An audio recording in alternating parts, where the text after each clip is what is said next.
part two of the conversation with Regina Townsend from The Broken Brown Egg. Whoever thought making a baby could be so hard? Luckily, the fertility journey isn't meant to be traveled alone.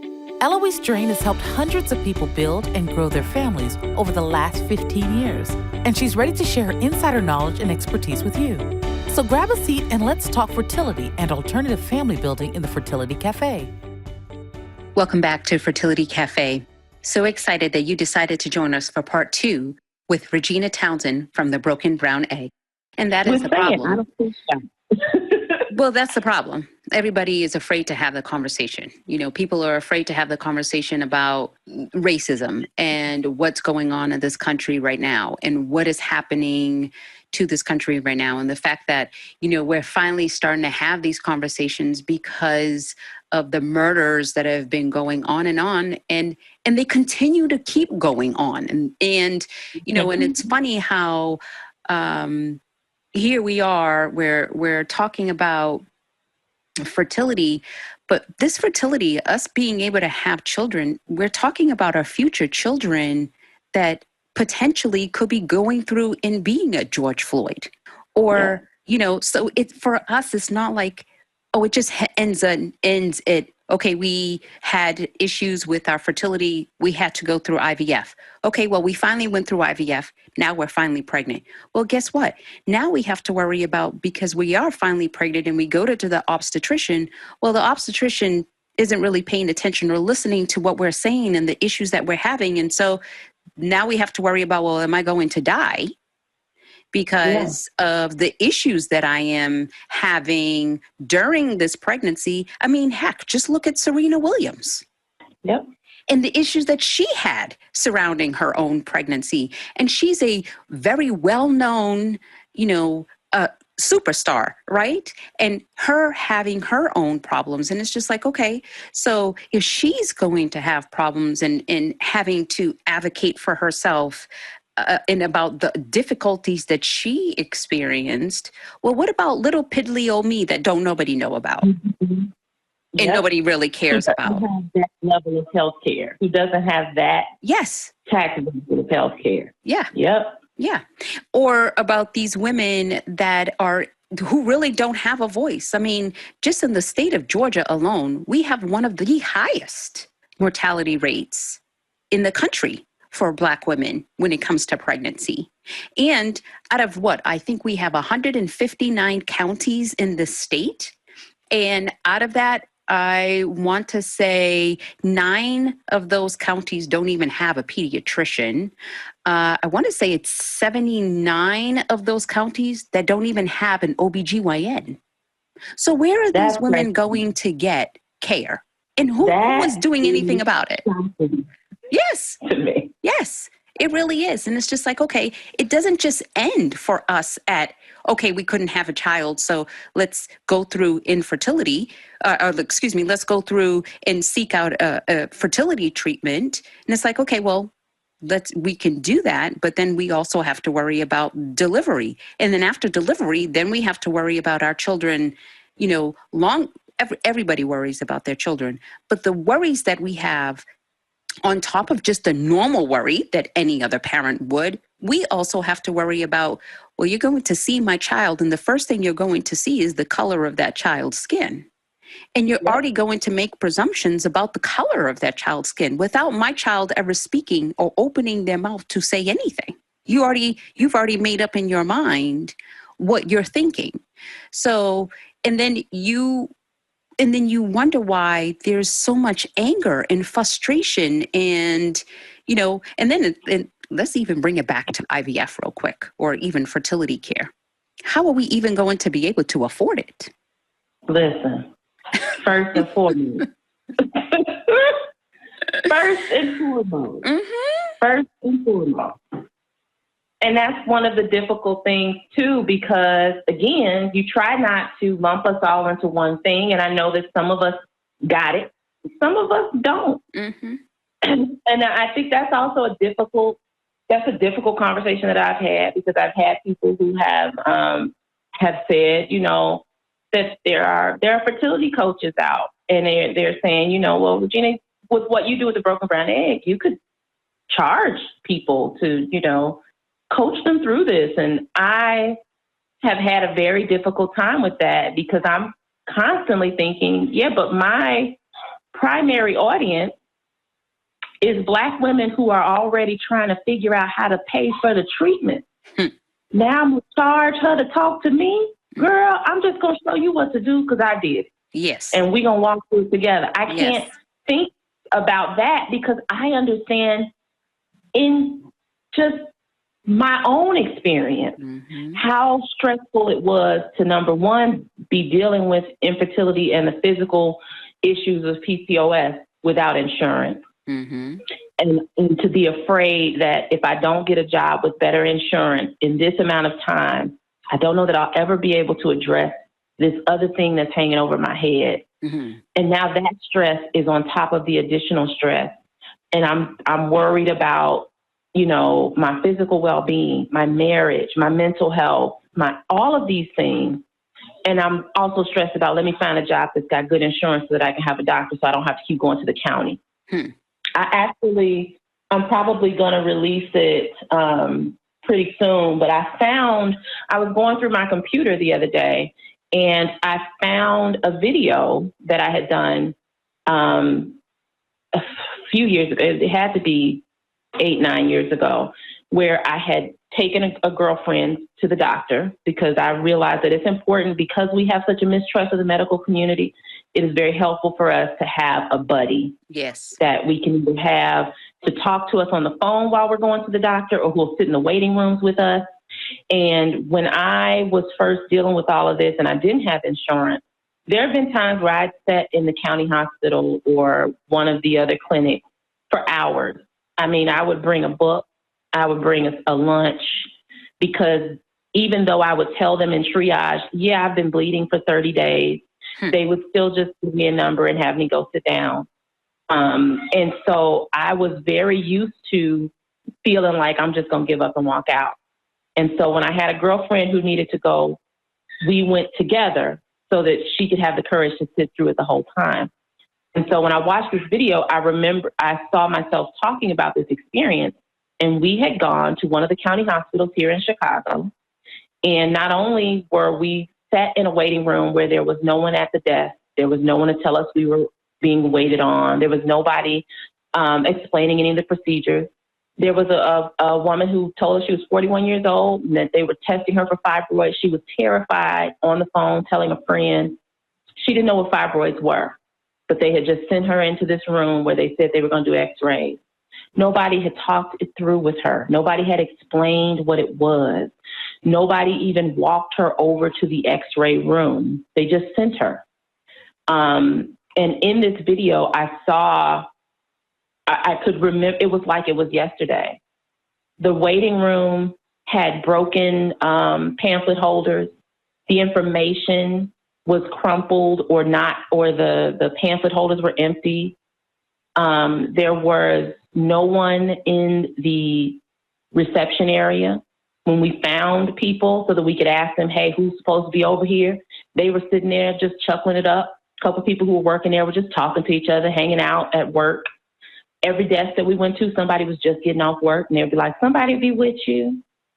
And I remember my friend saying, thank you for coming, because if you hadn't come with me, I would have left. And when I think about our Black people who don't have insurance, and when you're dealing with something like fertility issues, that experience could very well be the end of the road for you, because you may just be like, you know what, forget it. Nobody can help me. I quit. And when we're talking about the fact that, you know, like in Illinois, IVF is covered, but I have to have the insurance first. I have to have the job first. And so there's so many of us who are struggling with, even before we can get to the fact that I want to get to IVF, I first just wanted my body to work right. I first just wanted to not be bleeding for 40 days. And the fact that these hospitals were like, well, here, just sit in the waiting room, and would leave me there. There was one time I remember I sat in a room and they forgot I was there. I had to go back out to the desk to remind them I was there. I had a doctor who performed a colposcopy, didn't explain what it was. I've had a doctor go in the hallway and loudly express that she was upset that no one had followed up with me because I could have had cervical cancer, loudly in the hall where I could hear her and everybody else could hear her. So I think about all of those indignities that are at the root of before I could even get to dealing with the fertility part.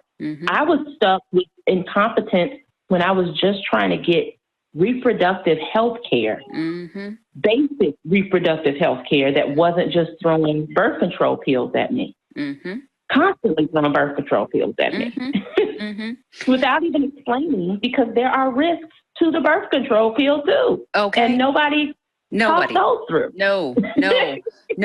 As a matter of fact, part of that article, the article I read about how the myth of the Black hyperfertility harms us, one of the things that they had said was reproductive justice is about access to contraceptives and abortions, but it also means the freedom to be a parent.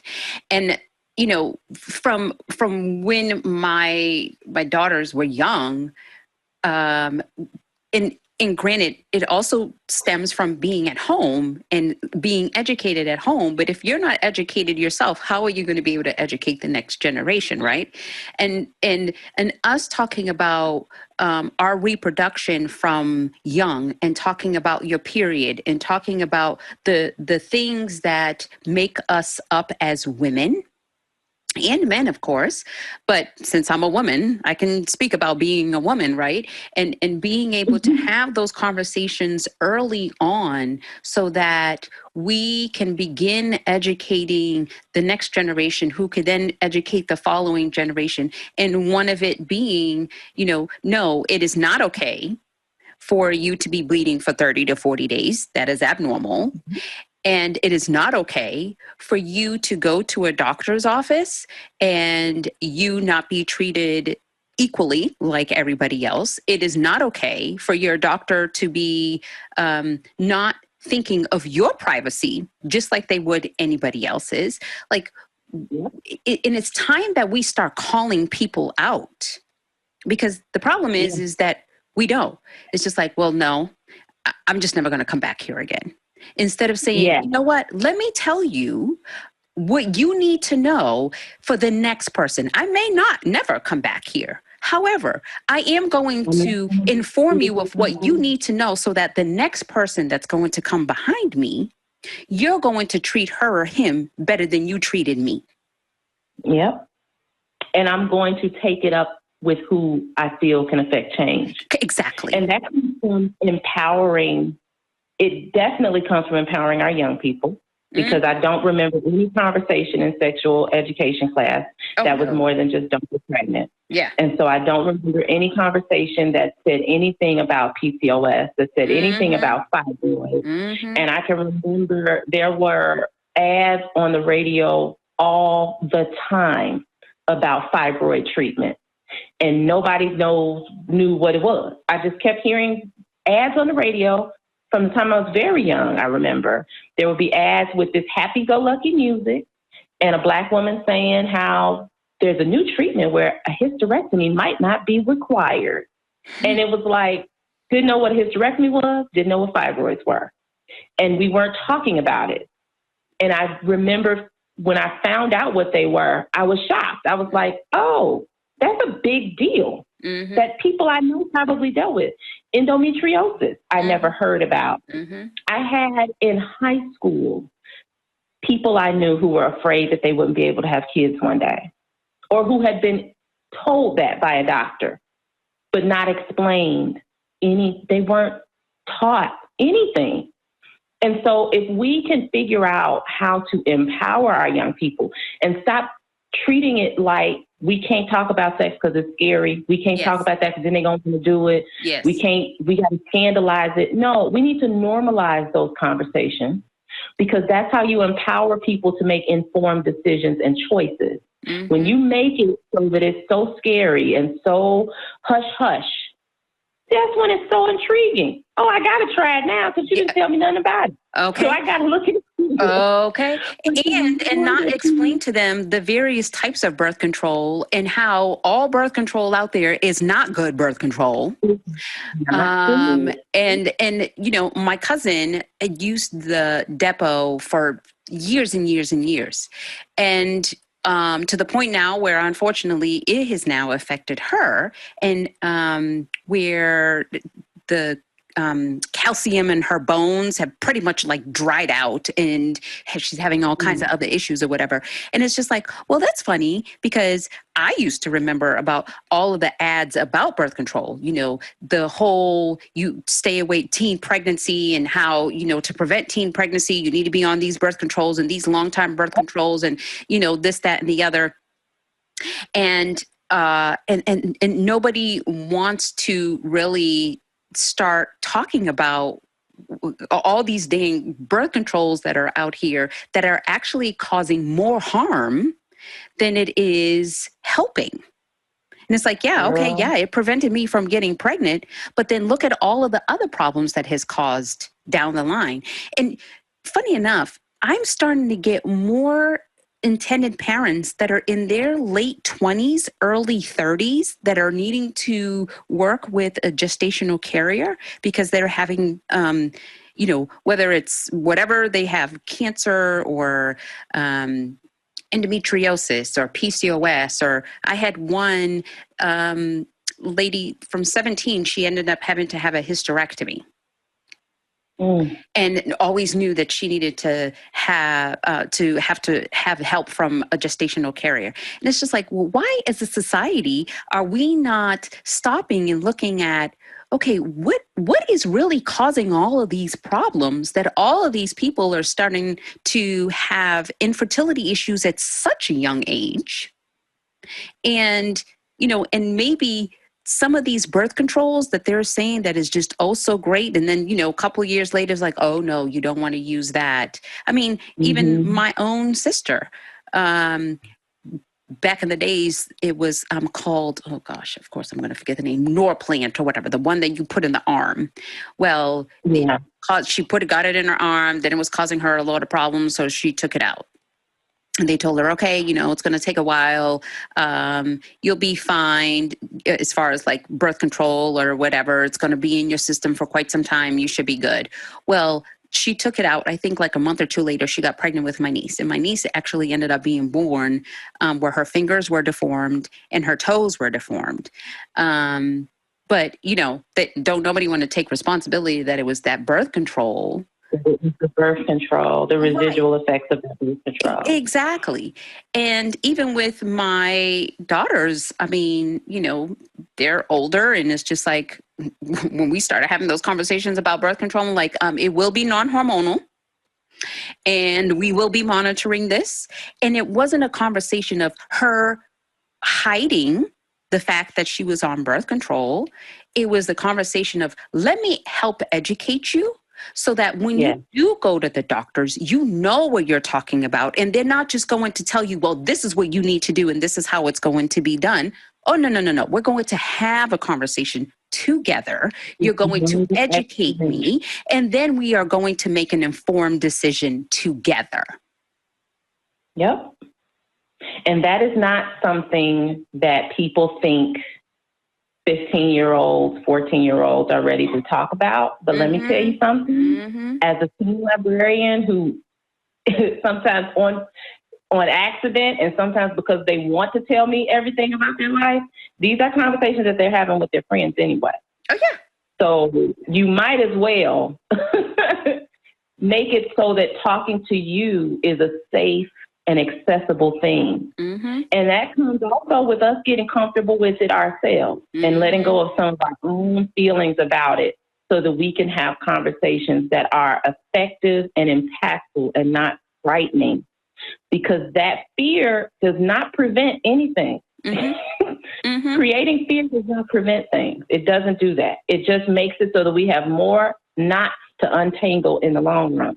Right. I've also got a concern about doctors having conversations with these young people without us giving the information, because they tell them things that they haven't had any experience with yet, and so they don't understand the impact of what's being told to them. Mm-hmm. So like I said, I had people when I was in high school who were told by a doctor, you will never have kids, or you're going to have difficulty having kids. And that was the end of the conversation. And I have people to this day. I have a soror who her daughter is in college now, and there was a doctor who told her when she was like 16 or something that she was either not going to have kids or she was going to have difficulty having kids. And I remember when my soror was talking to me about it, she was saying, but when you're telling that to a 15 or 16-year-old who doesn't want kids, they're not thinking about this. Mm-hmm. They're just like, oh, okay, thanks for letting me know. They're not thinking, one day I might, one day I will, or one day I won't. But why? Explain to me what is happening to my body while that is the case. And what will I need to do when I get to a point where I may want children? What are you telling me my options will be then? What are you telling me my options are now? And so because we haven't had the conversation, when you're telling that person that, and they have no concept of how that's going to affect them in the future, they leave it at that without asking the necessary question. And then 15 years later, they're pissed at the fertility center trying to understand why nobody told me. Nobody told me this is what this was. Nobody told me what pelvic inflammatory disease was. Nobody told me tubes could be blocked. Nobody told me that, going through a pad an hour is not okay. Nobody told me. And that's the anger that a lot of us have, is that nobody told me conversation, that nobody said, oh, 3 other people in our family have struggled with this, or 2 other, or did you know this person in our family was adopted? Did you know this? You don't have any other conversation. And so then when you're in it, you're so pissed because you're like, I'm alone, but I don't have to be. I didn't have to be alone. I didn't have to experience this now, because if somebody would have talked to me, I could have addressed this then. And now I feel like I'm fighting the clock.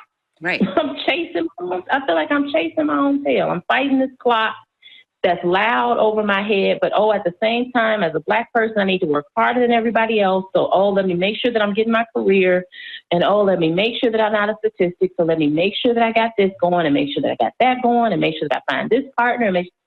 And when you add all of that up, and then you get to the point where you feel like, everybody has lied to me and I'm tired, you just angry. You just feel. You're angry, and then you turn around and it's like, well, who can I really turn to actually get accurate information? Like, I don't know what I don't know.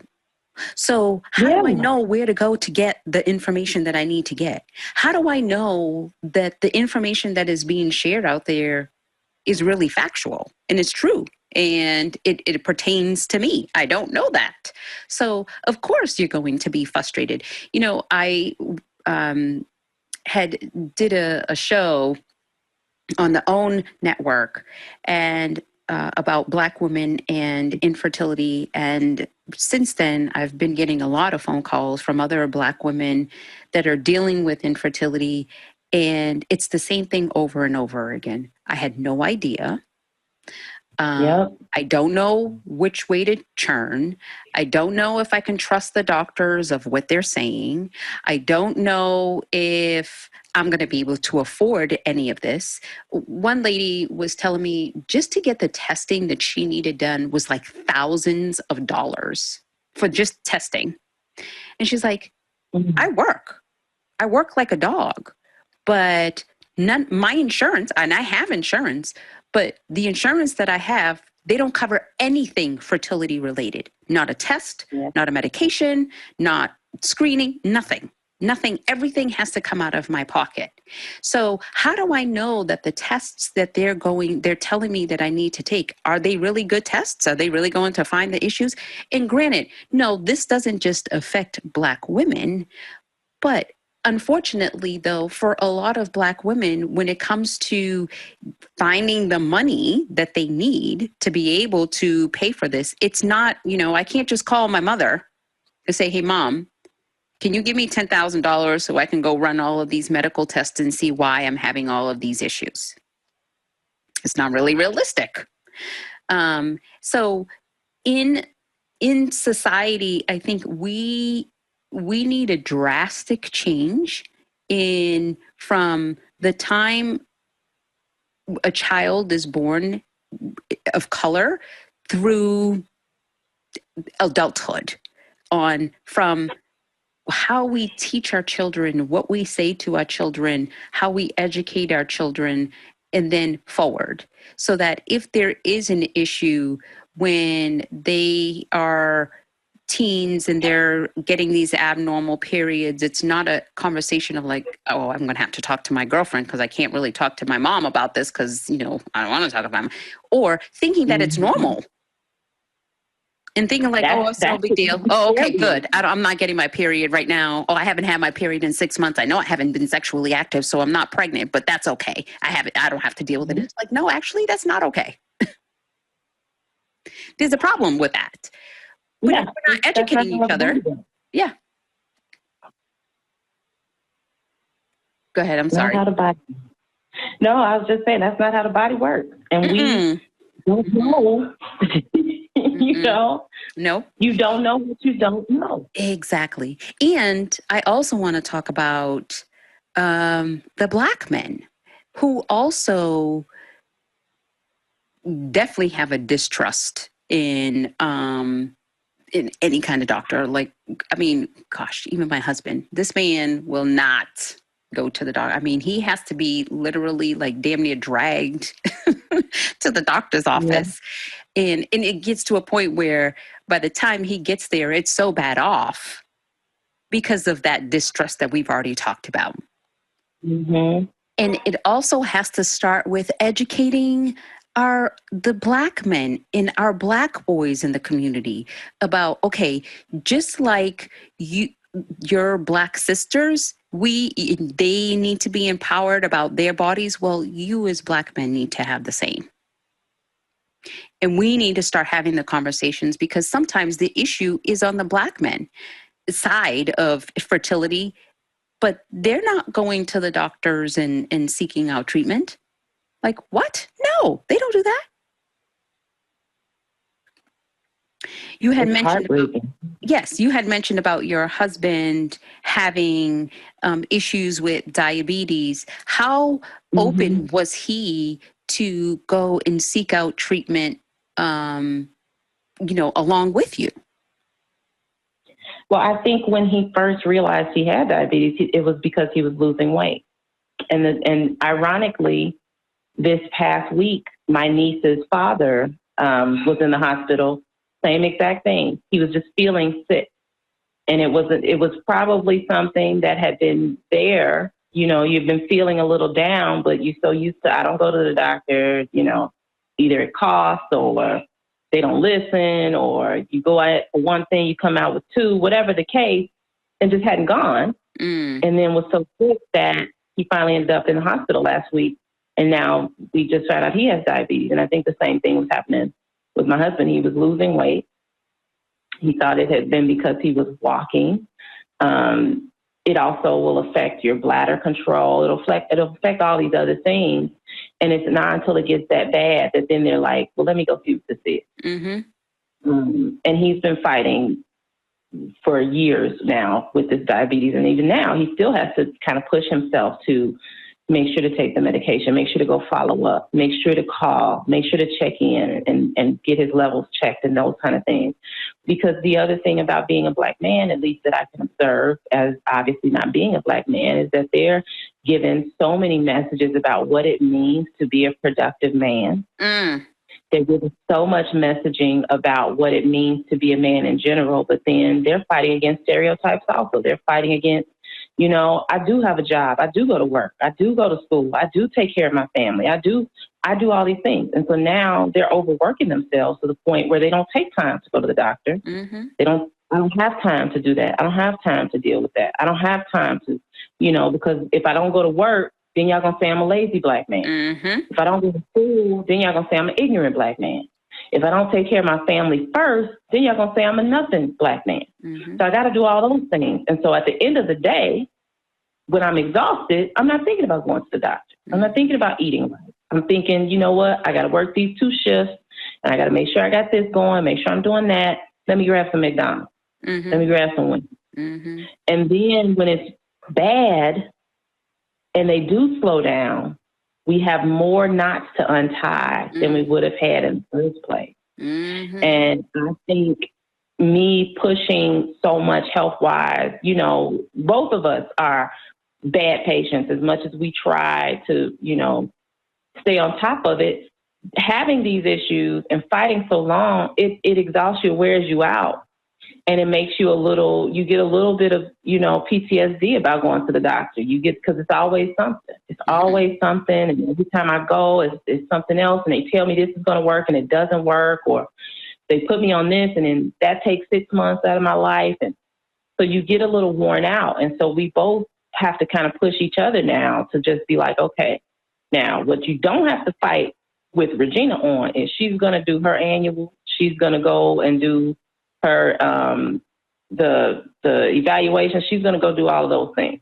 I might have to fight with him on that. Mm-hmm. But he's also determined to try to fight his things with diet and exercise and things like that. And I'm like, I get all of that, but also I would like to catch things early if there's anything to catch. Mm-hmm. But I think we both have that residual kind of trauma of feeling like these doctors did not help me, or they made me feel unhelpable. And I'm tired and I'm worn out and I feel like I just need to keep moving, because if I sit still, I'm lazy. Mm-hmm. If I take a minute for myself, if I do something that's for my own self-care, there's 15 other things that I could have or should have been doing. Mm-hmm. And that's another thing with us that we need to work on, not only just women, but Black people in general. This feeling that if you take time to take care of yourself, be that taking a day off work to go to the doctor is not lazy and it's not stupid. It's you taking care of yourself. There's so many Black men who will go get their car looked at the first sound, at the first anything, and won't go get their body looked at. You know, it's like ridiculous. You'll take care of everything else except for your body. And that's the most expensive thing you have, because it's the most irreplaceable. Mm-hmm. And we have to get better at accepting and recognizing that I have the right to take care of myself. I have the responsibility to take care of myself. And then another site that I've been paying attention to, that a lot of people I've noticed have been paying attention to, is the NAP ministry. And she talks a lot about rest as resistance, and how as Black people, we've been given this idea that we need to be a part of grind and hustle culture to avoid being lazy, or our ancestors weren't allowed to rest, you know, and how now we need to take the time, literally take it to rest, to rejuvenate our mind and our bodies, because we deserve it. Mm-hmm. And that is something that I think we fight against also. When it comes to our health, we push, we moving, we doing, we going, we taking care of business. We got to keep moving, because anytime that we're, you know, resting or doing something for ourselves, we're afraid once again of falling into those stereotypes of being a lazy Black person, being a stupid Black person, being an ignorant Black person, you know, and instead of being someone who is empowered. And that's really smart that you sit down and take care of yourself. And it's really good that you're taking care of your mental health as well as your physical. We're not always given those messages. We're given, you're supposed to be doing 10 times more than everybody else. Right. Yeah. And if you got sick, that's your fault. Mm-hmm. You know, and go to work. Like right now in this environment, it's funny that everybody is now finally saying, if you're sick, don't come to work. Mm-hmm. Mm-hmm. When I know a lot of Black people who, you know, their family be like, you go to that job. Mm-hmm. If you don't feel good, you let them send you home. Mm-hmm. You go anyway, so that they know that you're committed to the job. Mm-hmm. You go anyway. Now, all of a sudden, we're recognizing, no, if you don't feel good, go lay your butt down. Mm-hmm. But we've been so conditioned that if I take anything for myself, I'm being every negative stereotype of Blackness. Mm-hmm. I'm not allowed to take care of myself. I'm not allowed to think about myself. I'm not allowed to dream. I'm not allowed to plan. I'm not allowed to hope. And that's what these images that we're receiving right now are also trying to reinforce. Mm-hmm. And I'm not allowed to speak up for myself. Yes. Oh, no, of course not. Yeah. Of course not. I'm not allowed to call it out. I'm not allowed to call people out. I'm not allowed to speak up for myself. I'm not allowed to say this is not okay. I'm not allowed to, call racism. I'm not allowed to talk about what is going on in this country. I'm not allowed to say this is not right. Yeah, all of those things. Or you're making it up. You're making it up. You're making it worse than it is. You won't let it go. Why do you make everything so divisive? Why do you have to talk about what Black people are experiencing? We're all dealing with something. Yes. We're all, every time we're in a position where we want to show, I know this is happening to a lot of us. Mm-hmm. Here's how this is affecting me differently. Mm-hmm. Even if we say it as nicely and politely and respectfully as possible, I understand this is happening to all of us. Mm-hmm. However, here is a part of it that's affecting me differently. Mm-hmm.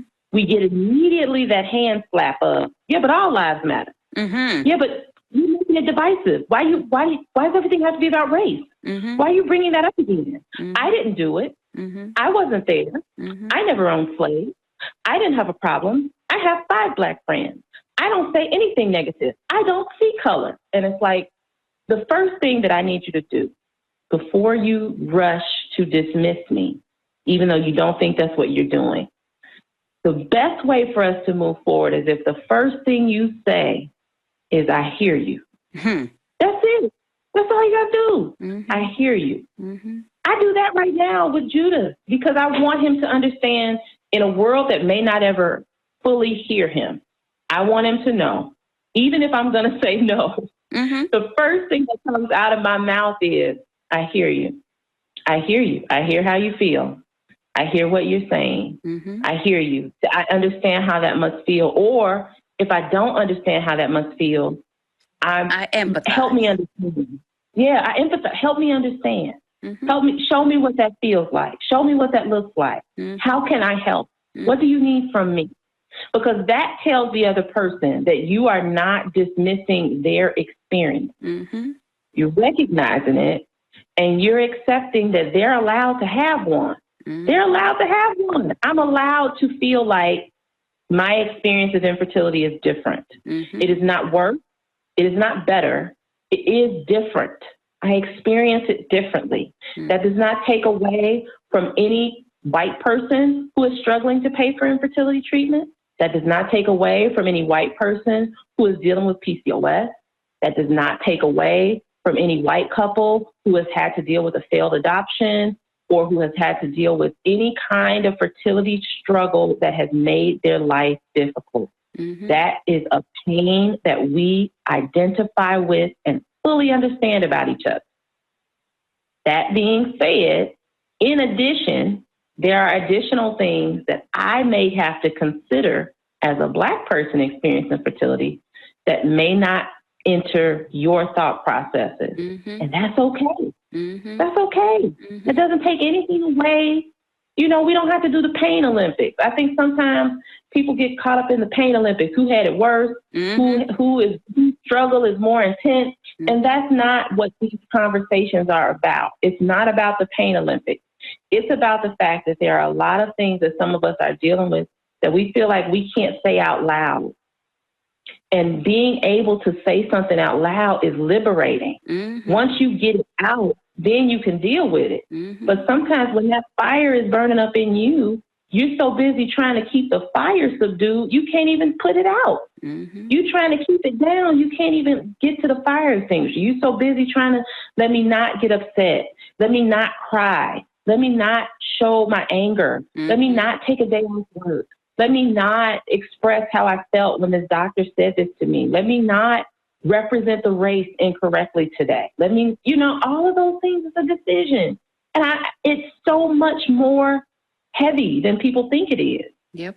And it's not that I want to do the pain Olympics with anybody. It's that I can't hold all of this in all of the time. Mm-hmm. I can't. It's not good for my mental health.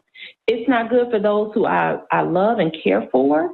I can't do my best when I don't feel my best. And feeling my best includes expressing myself. I have to be free to express myself. Just like everybody else. And I, and I know I've said this before on the podcast, but I'm going to definitely say it again. Being willing to see somebody else's perspective. That's it. Just be willing to listen and see and hear somebody else's perspective without a prejudgment of, well, because you didn't experience it, it must not be so. Or because you didn't have that experience, it can't be true. And it's just like, no, we all have different experiences. We are all unique in our own way, which means we're all going to have different experiences. We're all going to see different things. It could be the same exact thing, but I might look at it differently than you, Regina, are going to look at it. But it doesn't mean that it's any less. Yeah. So, I think this is an amazing start to a conversation, but that's the point. It's a start of a conversation. There's so many more, not just conversations, but I think there's so many more things that need to be done in order for instance, by the time Judah gets to be our age, where the conversation that him and, his wife or partner or whatever are going to have at that point is going to be different than what we're actually having this conversation about. I pray so. I pray so. Mm-hmm. I pray so. I have these conversations with my niece. My niece is 13. I have these conversations, and I tell her mother, hey, look, this is what we're talking about. Do you have any objections? Mm-hmm. Because at 13, there were already things that I could have been paying more attention to about my period. Mm-hmm. There are already things that I could have asked questions about.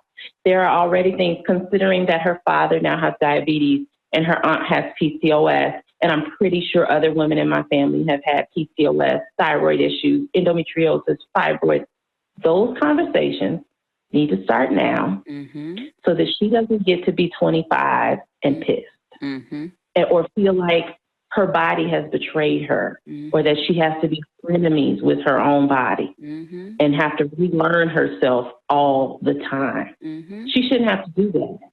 So I've made it my business right now to be as vocal as I can, because I don't want this to be the same conversation 20 years from now, 30 years from now. It shouldn't. It shouldn't. It really shouldn't. Yeah, absolutely. These are conversations that need to be had now so that these things are normalized in such a way that we can fix things because we're addressing them head on. And that, and full circle, that's what we were talking about in terms of race when we first started this conversation, is that there are some difficult, dirty, muddy, gross parts that get Band-Aids, that don't need Band-Aids. They need full-on surgery. And it's messy, and the recovery time is longer.